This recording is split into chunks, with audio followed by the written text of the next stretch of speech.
I'm Marianne Olson. I'm Eric Olson. I'm her husband. We actually met when I was 13 and he was 11. He was my brother's friend. And our paths crossed for several years. More than 30 years ago, they crossed again. And we've now been married. It'll be 29 years this year. I was sentenced to 7 years of incarceration, followed by 21 years of extended supervision. I was granted ERP, so I did 5 years, 7 months.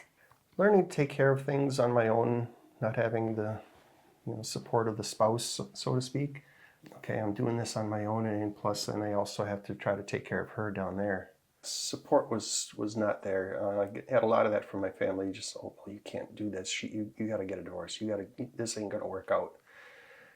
And I just like, why? Why wouldn't this work? She's not going to be there forever. I come from a old school family. My parents were married till my dad passed away. So it was, whatever happened to old death do you part, better or worse. That was my frame of thought anyways.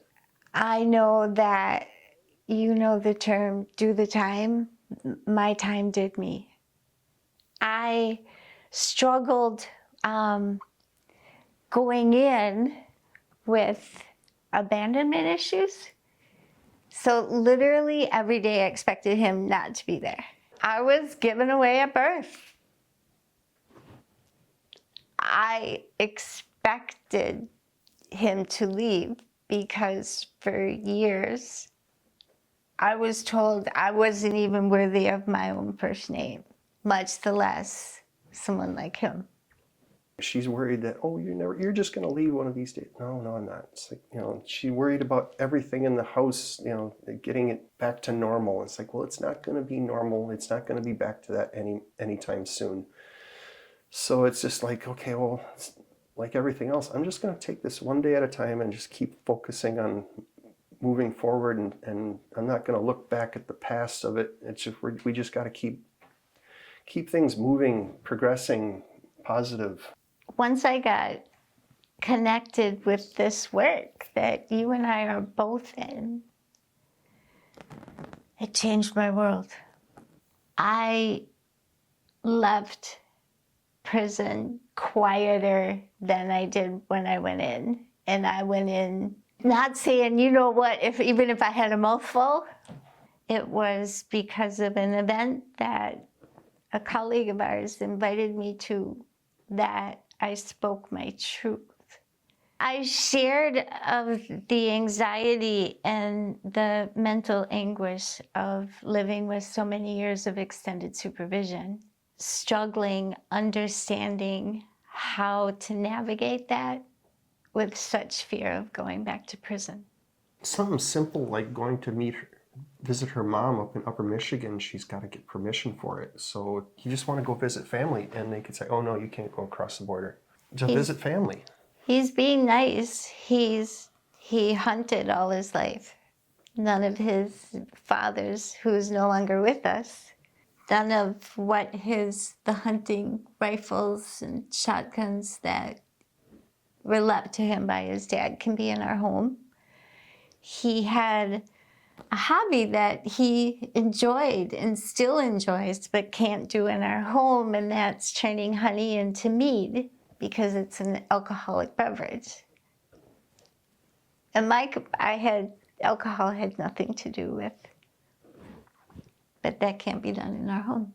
That was something when she first got out, she was used to the structure of everything she did. She was told when to do it, what time, and everything. And having the freedoms of making the decision for herself. What do you think? It's like, what do you want? What do you think? And it took a while for her to kind of shake that off. I didn't know that. Oh, yeah. Really? I didn't know that. No, this person is coming from a different world. This person questions everything about themselves. Are you willing to listen? And are you willing to know that's coming? Would I have changed anything?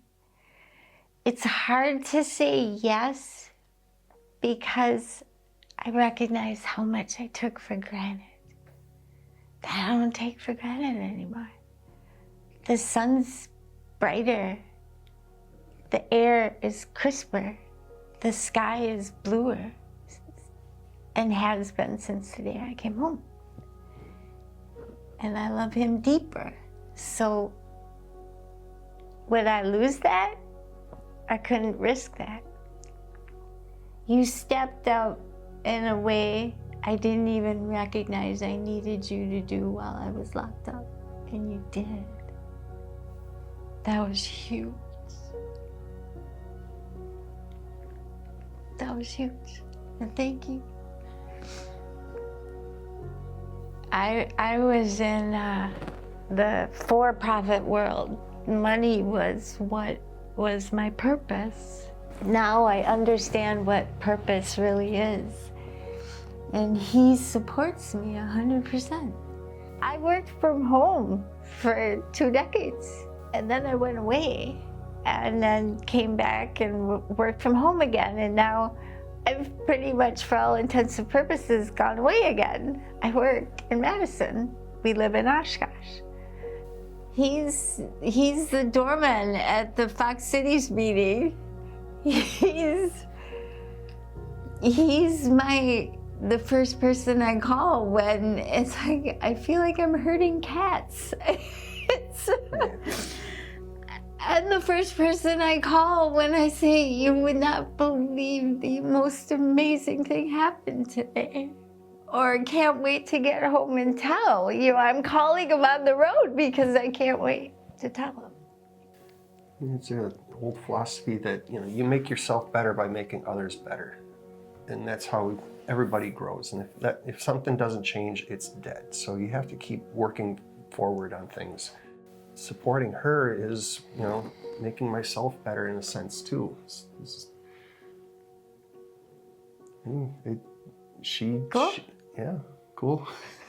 I'll stop there. I feel so safe with him. I always have.